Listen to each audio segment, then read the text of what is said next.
Dalam Al-Quran kita dikategorikan yang pertama al-insan, yang kedua basharun, yang ketiga bani Adam, yang keempat zurriyatan Adam. Umpamanya kita ambil contoh di dalam surah Al-Isra, Pak Kiai ya. Al-Isra 70 ya.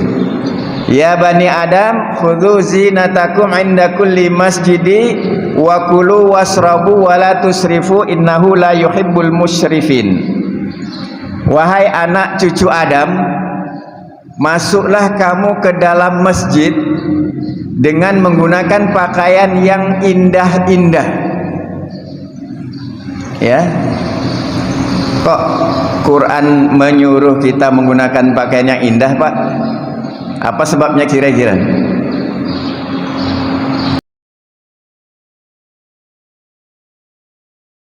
Assalamualaikum warahmatullahi wabarakatuh. Alhamdulillah wa syukrulillah, wassalatu wassalamu ala rasulillah Muhammad ibn Abdillah wa ala alihi wa sahbihi wa mawala. Ashhadu an la ilaha illallah wahdahu la syarikalah wa ashhadu anna Muhammadan abduhu wa rasuluh la nabiyya ba'dah. Wa qala Allah ta'ala fi kitabihil karim, a'udzu billahi minasy syaithanir rajim, bismillahirrahmanirrahim. Wa ma khalaqtul jinna wal insa illa liya'budun. Shadaqallahul azim.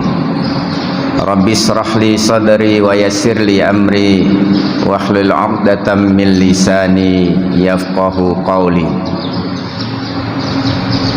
Ayyuhal hadirun, jamaah salat subuh yang dimuliakan oleh Allah Subhanahu wa taala. Sejenak mari kita bersyukur sembari bertafakur seraya berucap syukur kepada Allah Rabb yang Maha Ghafur dengan ucapan alhamdulillahi rabbil alamin.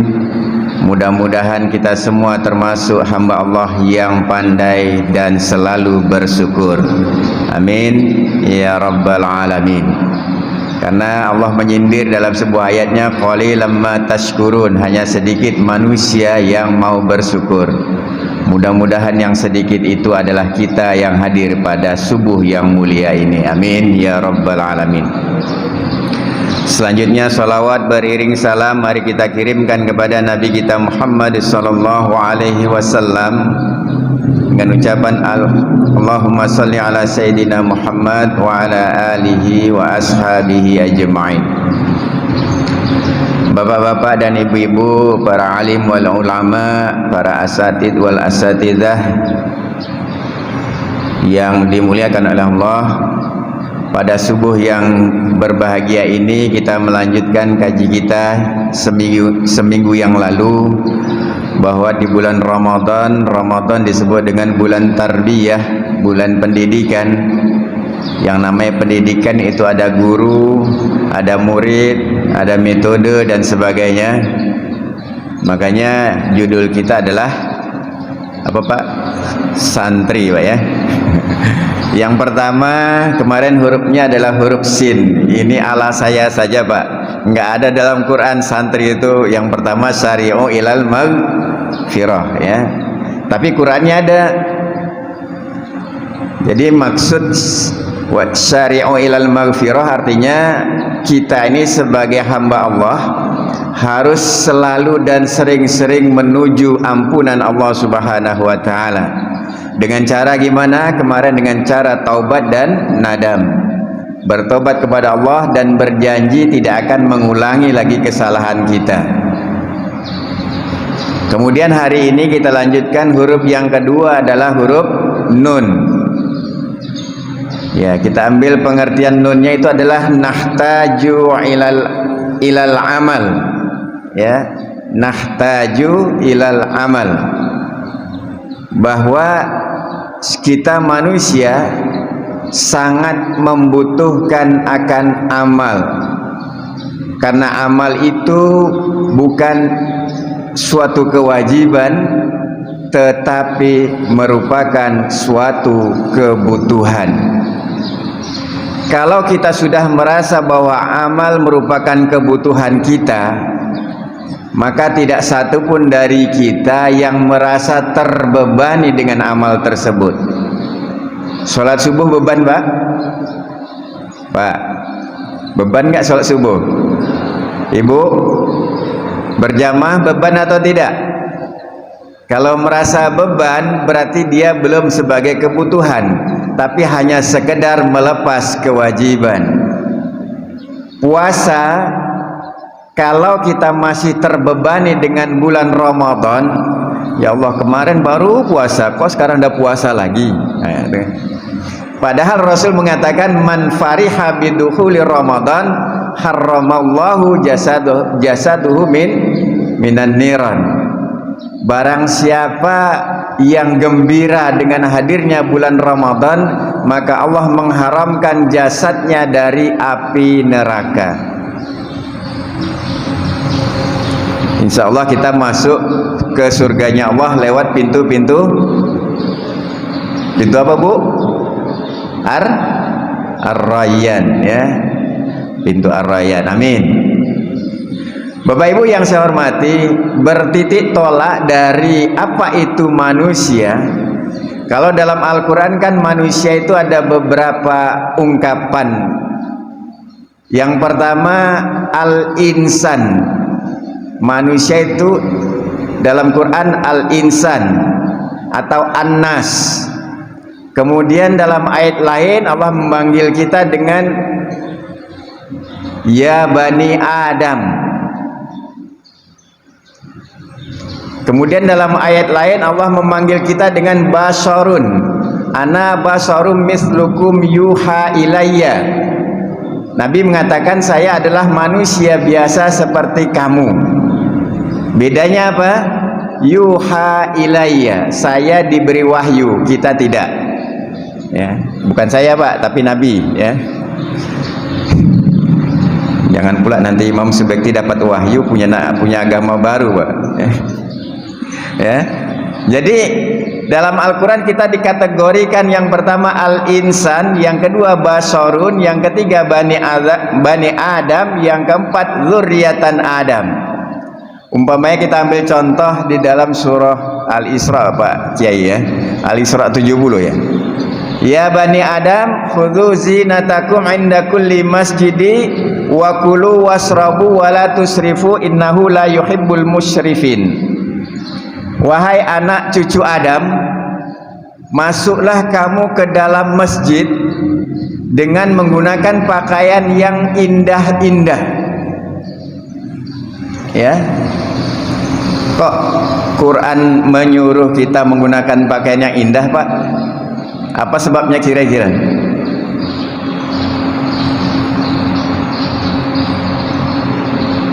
Apa, Pak? Sebabnya adalah waktu zaman zaman Israel, salah lagi. Zaman sebelum Islam apa namanya, Pak? Sebelum Islam namanya zaman apa? Zaman jahiliyah. Itu orang-orang jahiliyah itu kalau mereka beribadah di sekitar Ka'bah, mereka tawaf, mereka tidak menggunakan pakaian. Ya. Jadi mereka tidak berpakaian alias telanjang. Jadi mereka tawaf itu dibagi dua kelompok, kelompok malam dan kelompok siang. Kelompok malam ibu-ibu. Jadi ibu-ibu kalau tawaf malam-malam, Bu, zaman jahiliyah. Bapak-bapak siang. Kemudian dalam tawaf kita dipantau oleh ketua-ketua kafilah, tokoh-tokoh Quraisy. Ya. Jadi mereka melaksanakan tawaf itu tidak berpakaian. Makanya turun ayat itu supaya umat Islam ketika masuk masjid, ketika beribadah berpakaian yang indah-indah. Jangan pakaian yang selekeh. Tahu, Pak Edi tahu selekeh? Ya. Jadi jangan pakai yang selekeh. Kalau Nabi, kita contoh Nabi itu ketika beliau sholat, beliau selalu menggunakan pakaian khusus. Jadi pakaian sholat tidak digunakan kemana-mana. Kalau kita kadang-kadang ke pasar itu juga, nyangkul itu juga, ya, ke masjid juga itu. Nah, jadi kalau Nabi memisahkan bajunya, baju yang khusus untuk pergi beribadah mahdoh, ibadah sholat.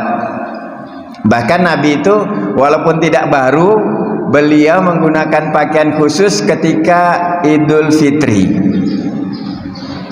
Ya, jadi Idul Fitri itu pakaiannya khusus, tidak baru. Kalau kita kan kalau Idul Fitri beli baju baru, Pak, ya. Kalau nggak beli baju baru nggak sah Idul Fitri sepertinya, sebagian kita. Ya. Bapak Ibu yang saya hormati, jadi kita bertitik tolak dari 3 ayat tadi, 4 tadi tentang manusia, kita ambil satu saja. Yang pertama yaitu al-insan. Al-insan ini mohon maaf Bapak Ibu, itu kan terdiri dari 3 kata. Alif, nun, sin. Asal katanya alif, nun, sin. Ya. Jadi dalam keadaan normal, dalam keadaan baik, manusia itu adalah uns atau ins. Jadi alif, nun, sin. Jadi alif, nun, sin ini dibaca uns. Un itu apa artinya? Indah, harmonis, bahagia. Jadi kita ini Pak, mohon maaf, dalam keadaan posisi normal semuanya butuh dan suka kepada yang indah-indah, suka kepada yang harmonis. Ketika berumah tangga, kita amalkan ayat Quran, sakinah, mawaddah, warahmah. Ketika suami melihat istri senang, istri melihat suami senang, anak melihat orang tua senang, orang tua melihat anak juga senang. Kalau tidak senang berarti ada yang salah. Kita apapun yang kita inginkan semua adalah kesenangan dan kebahagiaan. Karena apa? Unsur yang pertama uns. Kemudian unsur yang kedua adalah nasayanusu. Nasayanusu ini artinya bergoncang, bergemuruh, atau bahasa kerennya labil Pak. Mudah galau. Khuliqal insana halu'a. Manusia itu diciptakan dalam keadaan keluh kesah. Hujan salah, panas salah, ya, semuanya salah. Ya. Jadi kalau unsur kedua yang dominan dalam diri kita, yang ada pada diri kita itu adalah ngeluh berkepanjangan. Bapak Ibu, ketika ngeluh dalam hati kita menyalahkan Allah, maka ada sesuatu yang salah pada diri kita. Unsur yang kedua ini yang paling dominan di dalam diri kita. Tapi kalau unsur yang pertama, kita melihat seseorang itu pasti suka aja. Tapi kalau kita melihat seseorang sudah nggak suka, sudah nggak seret, itu berarti unsur yang kedua. Kemudian yang ketiga Bapak dan Ibu,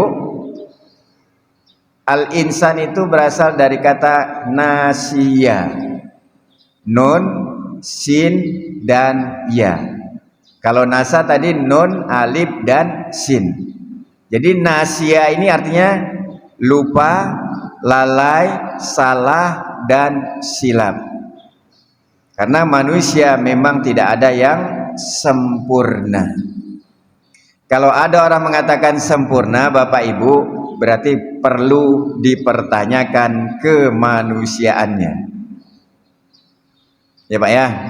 Jadi kalau ada orang sempurna berarti dia tidak sempurna. Rasul saja mengatakan ana basarum mislukum yuha ilayya. Saya adalah manusia biasa seperti kamu. Bedanya apa? Yuha ilayya. Rasul makan, Rasul minum, Rasul tidur. Bedanya kalau Rasul makannya sedikit, kalau kita sedikit-sedikit makan. Ya, buka nyiapkan 1, 2, 3 untuk buka. Padahal yang dimakan cuma 1. Kelasnya apa? Kelas mubazir kan gitu. Ya. Jadi hati-hati Bapak Ibu, pergi berburu takjil, semua dibeli, sampai rumah nggak dimakan, itu mubazir. Makanya ketika kita berburu takjil, kira-kira yang dimakan apa sih? Itu saja sih.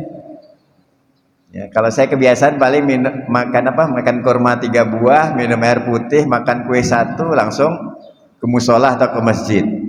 Ya, nggak makan nasi dulu, karena kalau makan nasi dulu malas nanti Pak, sholatnya mau cepat kan gitu. Ya. Bertitik tolak daripada manusia tidak ada yang sempurna, maka kita perlu namanya ibadah. Ya. Karena ibadah itulah yang menutupi ketidaksempurnaan manusia. Ibadah itu sendiri menurut bahasa artinya ada 2. Yang pertama khudu', yang kedua tadallul. Khudu' artinya ketundukan dan kepatuhan. Kalau tadallul itu menghambakan diri, memasrahkan diri, menganggap diri ini lemah. Khudu' wa tadallul itu harus kita tanamkan di dalam diri kita ketika kita beribadah, Pak. Ketika kita dalam keadaan ruku, mohon maaf, ketika kita bertakbir Allahu Akbar, yang terbayang di dalam diri kita, ya Allah, aku ini kecil. Engkaulah yang maha besar, tidak ada yang melebihi kebesaranmu kecuali Allah Subhanahu wa ta'ala.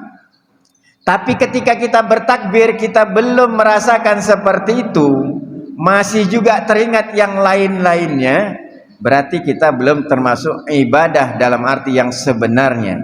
Karena secara etimologi, ibadah artinya khudu' wa tadallul. Jadi ketundukan dan kerendahan hati.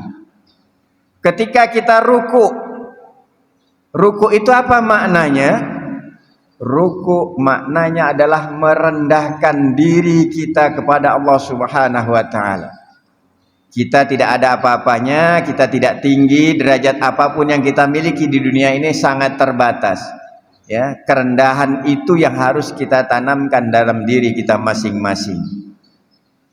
Jadi kalau ada orang yang membusungkan dada, berarti dia belum ibadah. Kemudian ketika kita sujud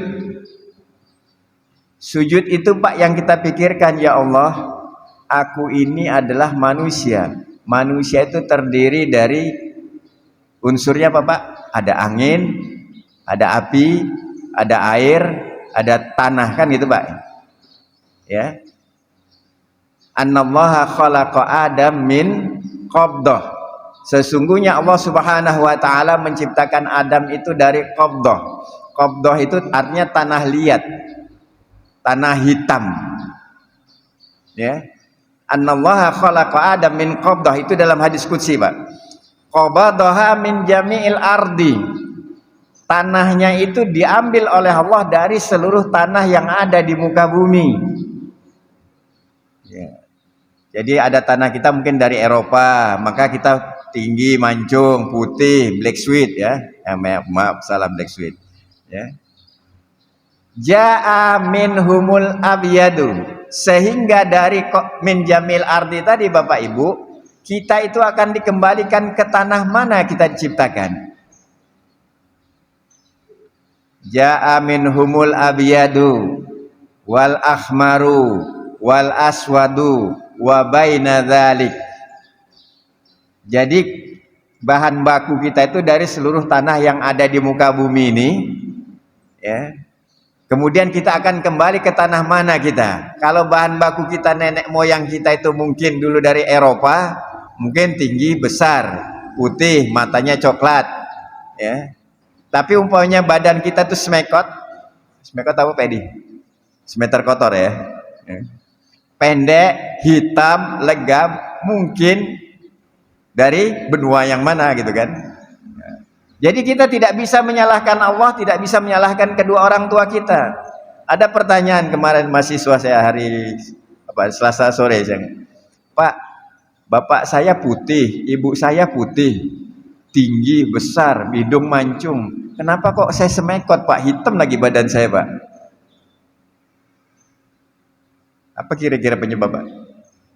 Ya. Mungkin ya, gen kita itu kan kalau dalam ilmu biologi kan ada kromosom X dan Y Pak ya, X dan Y. Mana yang dominan ketika terjadi pembuahan, itulah yang menjadikan anak kita. Jadi ketika anak kita berbeda dengan bapak ibu, mohon maaf, jangan cepat-cepat kita mengatakan itu bukan anak kita. Kita langsung tes DNA. Mungkin saja nenek kita dulu, atuk kita dulu ada yang pendek, gennya mengalir kepada cucu kita. Mungkin saja bapak-bapak, karena bapak-bapak kan punya nasab kepada saudara laki-laki kandung, Pak, ya, dengan pamannya, dengan adik-beradik bapak. Bisa saja mungkin paman kita dari pihak bapak itu pendek, hitam, bisa jadi, sehingga anak kita menurunin. Kalau kita berbicara tentang manusia. Jadi Bapak Ibu, kita kembali ke pokok ayat, ke pokok hadis tadi, bahwa ketika kita sujud, yang kita pikirkan adalah bahwa kita berasal dari tanah dan akan kembali ke tanah. Kalau sujud kita sudah memikirkan itu, insya Allah sujud kita khusyuk, Pak. Tidak mikir yang lain-lain. Tapi kalau kita belum memikirkan yang saya katakan tadi, maka kemungkinan sujud kita belum khusyuk.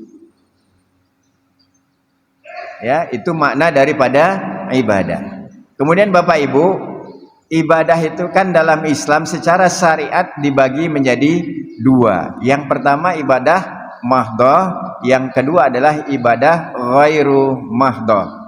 Kalau ini saya kira Bapak Ibu sudah sangat sering mendengar, sering membaca, dan sudah hafal semua. Apa itu ibadah mahdhah? Ibadah mahdhah adalah ibadah yang memiliki syariat dan waktunya sudah ditentukan. Contoh sholat. Para ulama membagi ibadah mahdhah ini menjadi 4. Yang pertama ibadah qauliyah. Ya. Ibadah yang terdiri dari ucapan. Allahu Akbar, ucapan. Tapi ada ibadah fi'liyah atau amaliyah. Kalau salat menggabungkan qauliyah dan fi'liyah atau amaliyah. Kemudian kalau menurut para sufi, ibadah salat itu harus menggabung 4. Qauliyah juga, fi'liyah atau amaliyah juga. Yang ketiga adalah qalbiyah. Ya, 3. Kalau yang keempat adalah ibadah mahdhah maliyah. Zakat itu maliyah, Pak, harta. Jadi qauliyah, fi'liyah atau amaliyah, yang ketiga qalbiyah. Ketiga-tiganya 3 in 1, tidak bisa dipisahkan. Bersatunya ucapan, perbuatan dan hati ketika kita beribadah kepada Allah Subhanahu wa taala. Ketika sudah menyatu dalam diri kita tiga-tiganya ini, insya Allah ibadah itu menjadi sebuah kebutuhan. Mungkin Bapak Ibu merasakan yang biasa sholat duha, Pak. Ketika kita tidak sholat duha sampai jam 11, itu ada batin kita. Ya Allah, ada yang kurang hari ini. Ternyata apa? Setelah kita telisik, ternyata belum sholat duha. Walaupun sholat duha itu sunnah, ketika kita jadikan itu rutinitas, sebuah kebutuhan. Bapak Ibu yang biasa sholat tahajud, ketika tidak sholat tahajud merasa hilang. Bapak Ibu yang biasa baca Quran meskipun hanya 10 ayat atau 50 ayat, kebiasaan Nabi dari imsak ke subuh itu kan baca 50 ayat, Pak, ya. Benar, Pak? Bu, ya? Pak Yai. Benar ya? 50 ayat. Jadi batas imsak sampai subuh itu kata Rasul hawala khamsina ayatan. Jarak antara imsak dengan subuh itu sekitar membaca ayat 50 ayat. Ketika kita sudah terbiasa membaca ayat, ternyata tidak membaca ayat dalam satu hari kecuali dalam sholat, ada yang hilang dalam diri kita, berarti kita merasa bahwa ibadah itu merupakan kebutuhan. Atau kebiasaan sekarang ini yang digembar-gemborkan di masyarakat lewat medsos, berinfak 1000 umpamanya kan. Judulnya infak 1000, tapi bisa 10.000, bisa 100.000. Setiap hari ada sahabat saya yang setiap hari itu Pak 1.000 perak, dia taruh kotak di depan meja kantornya nih, ya, tiap hari dia masukkan. Ternyata dalam setahun lumayan uangnya, bisa diberikan kepada seseorang, bisa bahkan ada beberapa orang. Dia biasakan ini, ketika dia lupa, dia merasa hari ini kok aku ada yang kurang.